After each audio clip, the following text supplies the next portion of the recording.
Hi, this is János, this is Real World Audio, and I'm answering a question on Spendor BC1s. And so the question here, if you read here, I'm looking at my monitors. Hi János, I find it really interesting. Have you ever heard an old school Spendor BC1? I believe they were also built as a kind of instrument.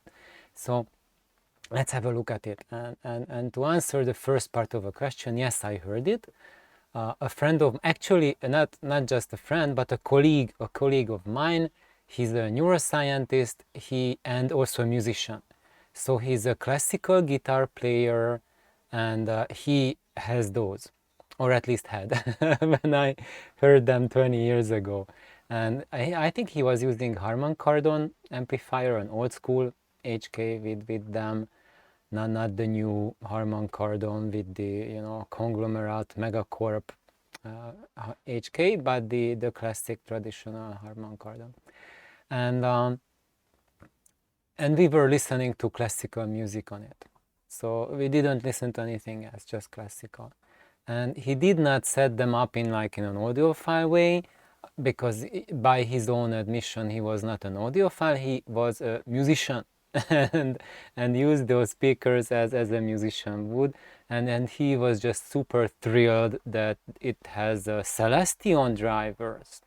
And if you are a guitar player, then you have heard the word Celestion, because a lot of the guitar speakers they use Celestion drivers. And he told me that even though he was not an audiophile, he spent a lot of time searching for the right speakers on which guitars sound right. Of course, because that's his top priority. And also other classical music. So he loved chamber music, organ, all sorts. But on top of that, he listened to jazz and everything else. And he set them up based on the constraints of the room. So they were set up really high, like above head height, like on top of a shelf. So, and I'm going to talk about that. Why is that a little bit important, and why it compensates for the weakness of these speakers if you place them real high. At least in his case, in his room acoustics, it worked really well. But when you place it really high, it can also affect your bass response, etc., etc. So it might not be a universal solution. However, in his room, in his environment, it worked beautifully. No, we didn't have any pinpoint imaging, any serious imaging due to the location of the speakers, but the tone was just right. And as a musician, he was going exclusively for the tone. And we are super duper lucky, and that's why I make this video, because there is the Troel Graversen in Denmark. I really hope I pronounced his name kind of okay, did not butcher it too much. And he made a website with a fantastic, thorough description of these really classic, legendary loudspeaker. And you can, I will attach the link at the end of the video in the description. So when you go to the description, it will be part of the description. And as you see, this is the Celestion driver. And then there's like two more, like going high and higher. And it's front ported. And why we could call them like having the idea of making them a little bit like music instrument is because they're made of plywood.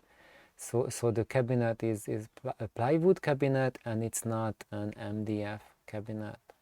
But I'm a little bit dubious about the front, because the front panel looks to me like an MDF front panel. So when we go down,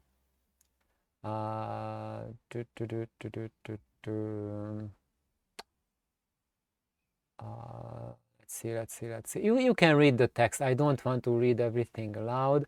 I just want to look at a few things. So he's super duper nice. He has the schematics here, and if you have this speaker, and if you really want to improve it in the transparency department, like add, so you love it already, but you want it maybe like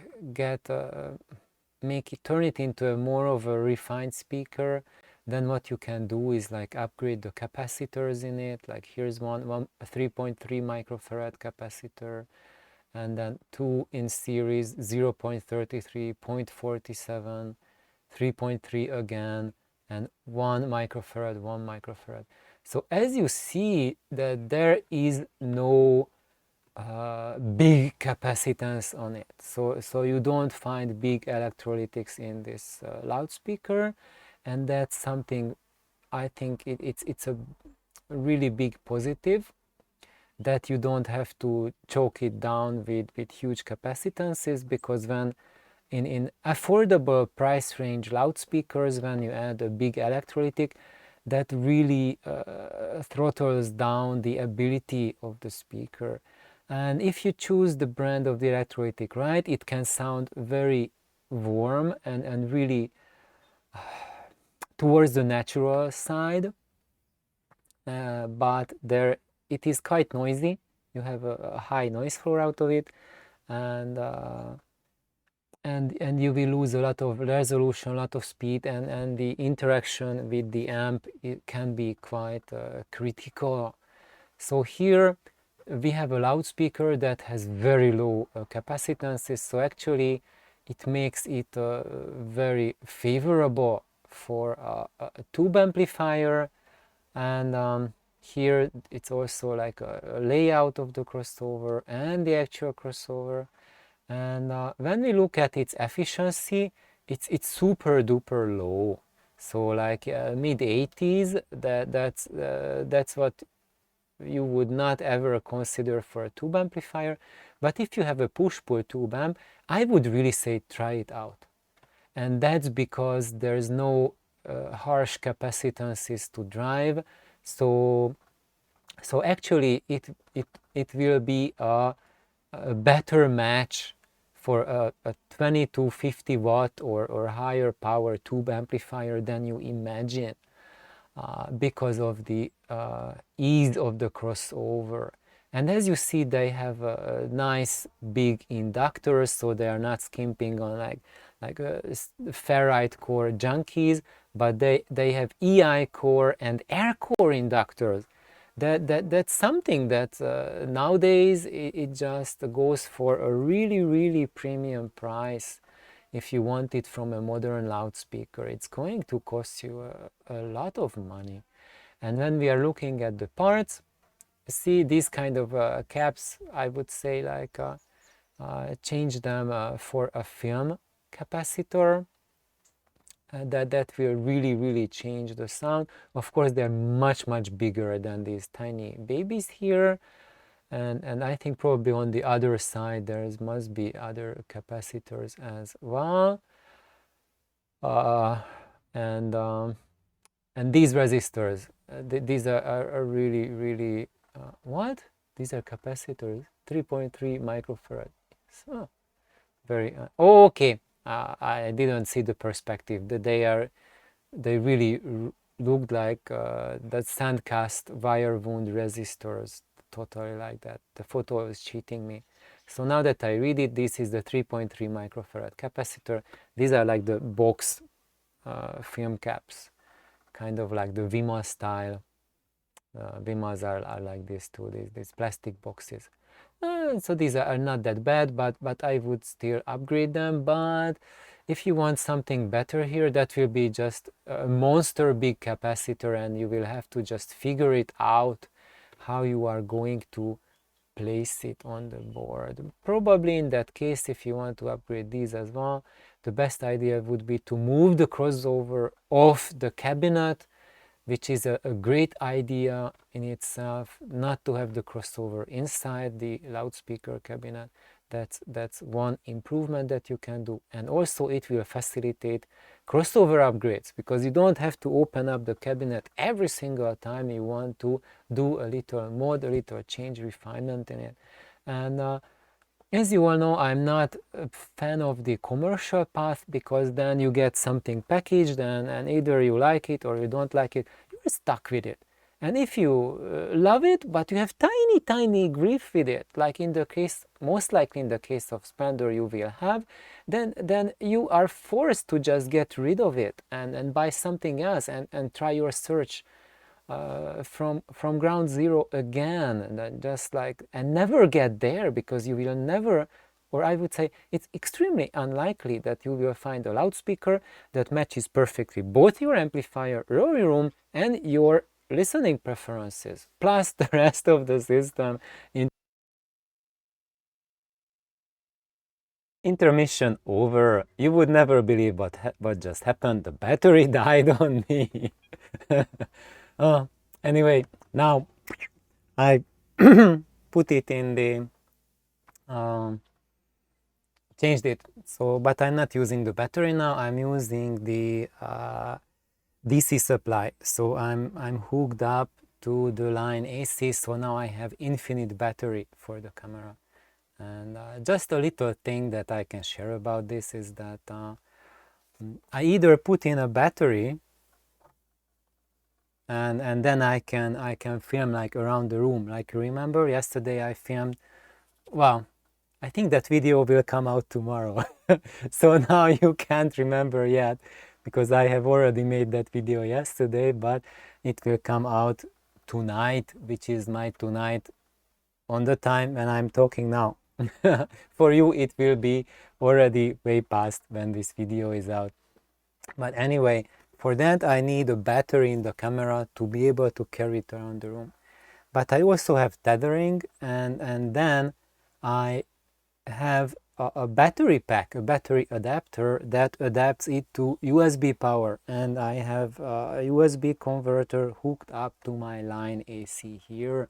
So now I have infinite power. But when I do that, of course I can't carry the camera around, and when I have to change the battery I need to take off, you know, parts of the camera, etc. So it's kind of a hassle, and I thought that there was enough juice to carry over this little video, but oh boy, I was wrong.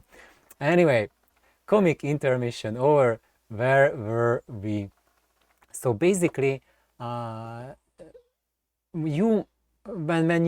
think I left off my train of thought that with commercial speakers, you always find something nagging about them, and the thing is not that they are broken or anything, but you just need to fine-tune something to make it just right for you. And it's not because there's something wrong with the loudspeaker, but something to make it suitable for your specific case. It could be like something with room acoustics, with etc. Something really minor.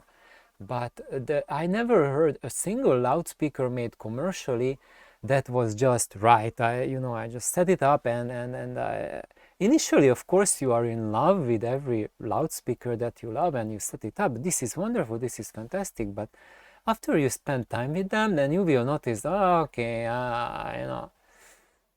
now I notice that there is something here that could need fixing. And when you have an external crossover, then it's really easy to do that when you have a multi-driver loudspeaker. When you have a single driver speaker, then you don't need to have a crossover, and all your considerations and updates what you need to do are exclusively in the acoustic domain, about the cabinet, about the cable matching, loudspeaker matching, etc. So from a complexity standpoint, a single driver speaker is much easier. However, for multi-driver speakers, the complexity has an advantage. So actually you can play around by leveling the drivers. You have a freedom to level the different ranges of frequencies if they are not suitable for you. However, now let's have a look at it, how these the parts play together. And you see he has done amazing frequency measurements for this driver, and I want to look, is this the combined response of the speakers. As you see, in the mid-range they are really nice, really flat. They have a little bit of hump at the upper bass, mid bass, but the mid-range is really just like any modern loudspeaker.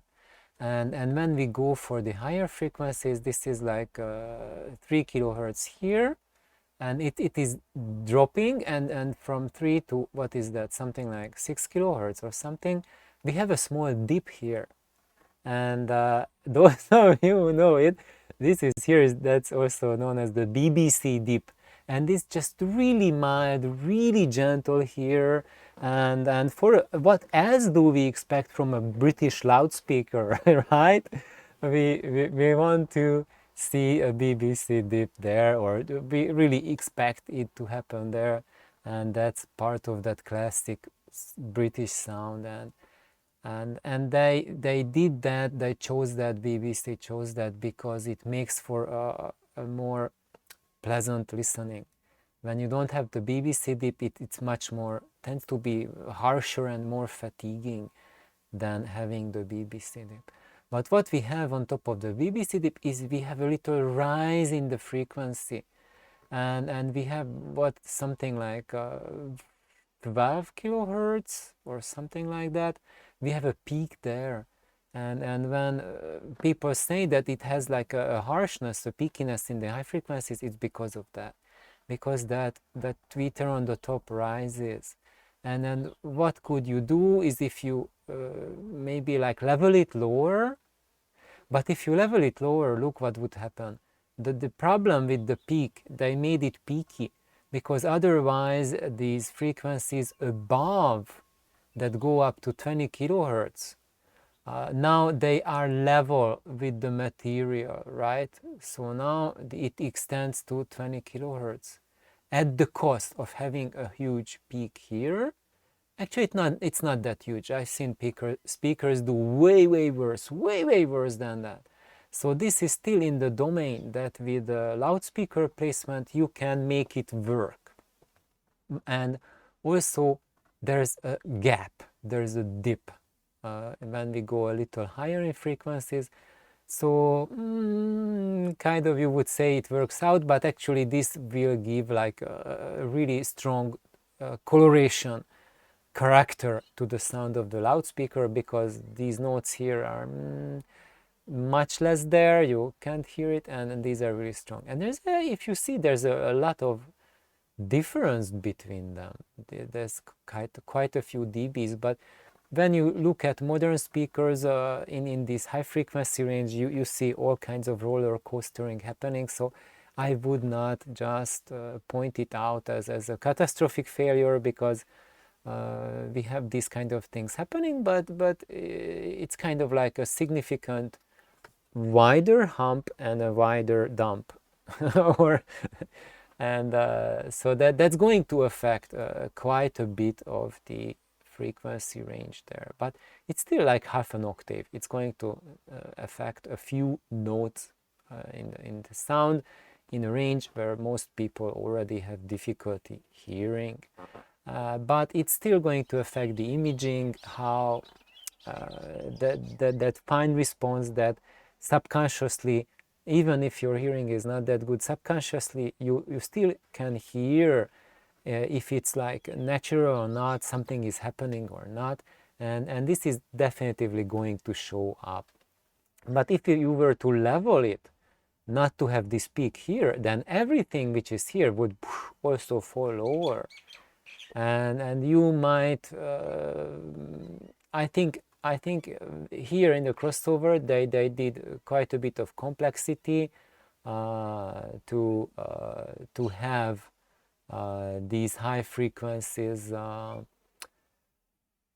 leveled, but I suspect that if they had the choice to not to have this dip here, they would have engineered the crossover like that. So I think it's a no choice that it dips like that, And if we want to cut down this region here more, this is going to be more pronounced. So I suspect that by altering the crossover, you are not going to get rid of that harshness that they have in the high frequencies if it's bothering you. The way you can get rid of the harshness is like my friend did, that he placed the speakers high, so the tweeters are not at your ear level anymore, but they are higher, and then they will, the way you will perceive it, you will be off axis enough that it's not going to bother you anymore. So what else? I think that's it. Pretty nice. Spectral decay. So you see there's a ringing here. What's that? Around 3 kilohertz. That's also not helping with the edginess of the speaker, because if it's at 3 kilohertz, it has like kind of like a harsher sound, but it doesn't really have ringing in the highs, and not, at least not in those. I think there's a little bit of ringing up there, which is somewhere, where was it? Around here, somewhere around this range. So it's kind of like would work out as if this peak would be higher, more emphasized as well, because it's ringing there. Yeah, so that would increase the harshness of the sound. So it's just recommended to just, you know, place it a little bit higher, not at ear level, if you are sensitive for high frequencies. And if you are not sensitive for them, and you already have some hearing impairment, then this could be your saving grace to just start hearing those frequencies again, which you haven't heard in a while. And it's not that much, it is just really a minor thing, but could be something for you. So these are the Celestion drivers. Is it still recording? I'm checking if it, yes, we are still recording. And when you want to move your crossover off board, then it will be really helpful for these inductors and these capacitors, resistors as well, because they will not be in the proximity of the magnets. So there will be much less magnetic interaction between the components. Will give you extra clarity of sound. What you will need to do is to have longer hookup wire, and have these hookup wire run from the cabinet to your crossover. And what else? Oh, when we look from the inside, actually you see even the front is plywood. So I retract my suspicion that it's MDF, because when we look here, you see it's veneered. So there's a veneer on the front, but you are saved. The front is also plywood. They just put a veneer on top of it. I don't know why. I think I suspect probably for marketing reasons, because when people have been buying speakers, they just expect it to have this dull, flat, black panel on the outside. And there might be other reasons as well. Personally, I would not put a veneer on it, but you can, and it can be a preference. When you put a veneer on it, you will push it towards a little bit more towards a studio sound. And what is a studio sound? It is like dry sound. It makes the sound more drier. Of course, it can make it an improvement on it if it's not to your liking, but in general, the more dampening you add, the more you shift the balance between live and dry towards dry. And the dryness of the cabinets, it's something of a major debate among audiophiles.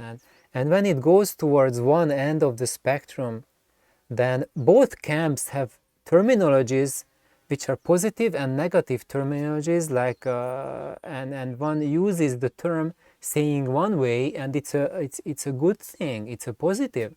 But when you use the other term, which describes the exact same thing, but it has negative connotations. So for example, the word live is the positive version. So when we listen to the music and it feels like, okay, this is a live performance, it's not recorded. That's the connotation for live. And when for the same phenomenon you want to use a derogatory way, and then you say it's colored, because it's not bone dry, not flat, bone dry. It doesn't sound like a really recording that screams recording. If it's like over controlled, super dry, then that's like lack of coloration. So when you like that kind of sound, then you say it doesn't have any coloration, it's wonderful. But if you don't like that sound, then you say, oh, this is just bone dry, totally lifeless. And of course there's just so many shades in it, and I think I will get million comments. I'm just saying these terms, how people call stuff, just to give you an idea that when someone says something, it's always within their framework of reference, and for you might have a total different meaning for the exact same word. So colored or dry or accurate for you will mean totally different thing than for 10 other people. So if we get 10 audiophiles together, each of their definition for these terms will be different. And there's some people, for example, who say that I love accuracy, I love precision and neutrality, and my speakers are neutral, lack of color, dry. And I go there and listen to them and I say, no, your speakers are not bone dry, and they are not dead. These are live speakers, just really good live speakers, or sound like a good live speaker. And so that's why I have a lot of comments and discussion from people who are really into recording, really into reproduction, really into controlled dampened cabinets, and even though there's like a divergence in between live cabinets and controlled cabinets, but you can build both of them in a fashion that it sounds like live, as listening to live music. So none of these paths is really like make it or break it. Just when you set up on one or another, then there's like a 95% of chance where you will be getting. But when you execute both of them at a very high level, they actually will start, you will start to see a convergence between the technologies. And why I am talking much more about the live cabinets and why I seem to emphasize the benefit of live cabinets is because that's what I know, and that's where I can share meaningful advice with you, advice that you will find nowhere else, because a lot of things is either like companies keep it a secret or there are some things that some of the companies are not using either. So I think that's why when you listen to my videos, it can be of importance because or relevant to you. It might not be important at all, because I can share advice that when you go for a live cabinet, how can you get there. But also if you go with a dead cabinet, I have a limited experience there, and part of my limited experience is you have a much harder road to go. You will be much more dependent on measurements, and I have tons of comments asking me, János, prove it with measurements. Where are your measurements? I don't find them. And that's because when you go like this way, like you want like a three-way loudspeaker with a complex crossover like that, and some would say, oh, this is really simple, but as far of simplicity goes, this is already complex. And so when you go this way, then you must make measurements to progress and troubleshoot and find, otherwise you are stuck. And so here your ears will tell you, they will be still the finer arbitrators whether you have gone right or wrong. But if you don't use measurements, you do not have any starting points, what to modify, what to change. And yes, if I was a person into giving advice into like complex crossovers, three-way speakers, then yes, I would definitely need to have measurements, and you should not listen to my channel if I don't show heavy measurements, or I don't have any serious equipment seriously invested into measuring. And that's why you see, like, all of these folks who are into this, they have like all kinds of measurements up there because it's a must. But when you go that way that I go, live cabinets, utterly simple crossovers, first or second order, single driver without crossover, or when using crossovers, 2 drivers at most, then in that case you can perfectly go with your ears. You don't have to have measurements because it is simple enough that with the experience, and I'm talking about a decade or 2 experience, so if you just start it out, then I would say, better have measurements, or at least someone who knows what he's doing supervise you and give you advice. Because what happened to me, that is, I had advice from so many people, and I'm always talking about my mentors too, but I had just so many, like in our audio circle here, dozens of audiophiles, dear friends, and they just helped me so much. And if we add on top, like, all the material I read, like online forums, etc., that's kind of like icing on a cake, but you need that kind of exposure, that kind of experience and knowledge to put it together, work with it, try your hands, build a bunch of different designs, cabinets, etc. Or even better, just build a single one. Build a single loudspeaker cabinet and just play around with the crossover, play around with the cabling, play around with amplification, and then you will learn much more than just trying building a 3-way cabinet. Didn't work. Okay, now I build a 4-way cabinet. Didn't work. Different 3-way. So if you jump around like a butterfly from a flower to the another flower, then you will have smelled and tasted like 100 different flowers, but you won't know any flower to any depth whatsoever. You will be just a butterfly flying around, flapping your wings and just experiencing the magic of all of those different flowers, but understanding and getting knowledge and wisdom of none. So that's why, even if that's a loudspeaker that's maybe regarded as a lower quality, just stick with it. And if you want to go into this adventure of a 3-way loudspeaker, then I think the Spendor BC1 is a really nice option to go there. It has a decent crossover already. At least you don't have to invest into inductors, that it has proper inductors. Of course, you can get much higher quality, but at a much higher price. So when you are ready to finance inductors instead of your giving food to your children, sure, if you are in that phase of your life when you have excess cash, you don't know what to do with, sure, get bigger inductors, and then you can also go for something much more expensive loudspeaker. You don't have to go for a BC1, but you are set with this, and all you have to play around is with the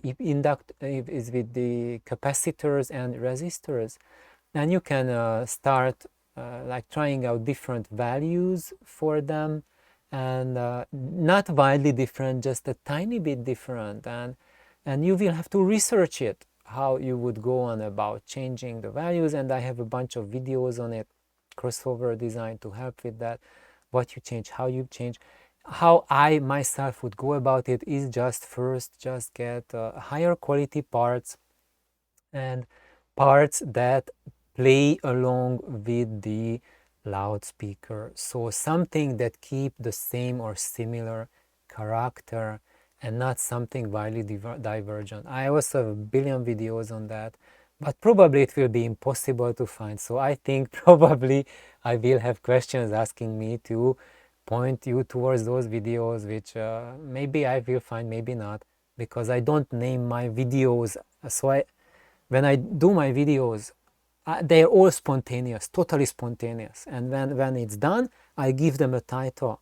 But it doesn't mean that that video is just about what the title says. It's just like something that when I make a video, I upload it. And when it's uploading, that's when I'm thinking, okay, what title to give it? And I type something down and I forget it, what the title was really. So that's not something by which I keep track of my videos of. I don't keep track of them. So I just kind of remember what I did video on and whatnot. So, but that's all. But after 1,000+ videos, you cannot keep track of them anyway. So, blah blah blah. Anyway, so I hope this really helps everyone. I think the BC1 is just a fantastic little speaker to try your hands on, to try having fun and get into the DIY if you want to DIY it. If you don't want to DIY it, you don't have to. I don't think there's anything in this loudspeaker that needs urgent changing or whatever, that it's broken or it's a must or something. It will be playing fine for you. And I think what you need to do is, if you don't really like their sound or you need there's something not perfect, is just play around with the placement, play around with the height of them to get the high frequencies. If they are bothering you, just a couple inches higher and the bother might be solved already. Or even better, treat your room, because this little thing here, this peak is small enough that really it's going to bother you not exclusively, but maybe most of the cases, only if you have problems with your room. And the problem might be solved just adding a curtain to your window. So this is going to be a problem only if there are harsh reflective surfaces and they are making these frequencies just overload the room. And just by treating the room, you can already tame these to such a level that they won't be a nuisance anymore. So thank you for chugging along, for being here, and have an astonishing, amazing day. And thank you so much for mentioning this, the BC1. It's a fun little speaker, and I'm not saying it's the best loudspeaker in the world. There's no such thing. You have to try out whether it works for you or not. But if you already have something that you love, just keep to it. Just don't sell it and get a BC1 because János mentioned it in a video. But if you are looking for a loudspeaker, and especially if you are a musician, if you are a guitar player, this is something you will absolutely love, because this recommendation is coming from a guitar player, a classical guitar player, and is brought to you by me, who have had the pleasure to listen to his system. So have an amazing day. Let's stop the shooting. Bye bye.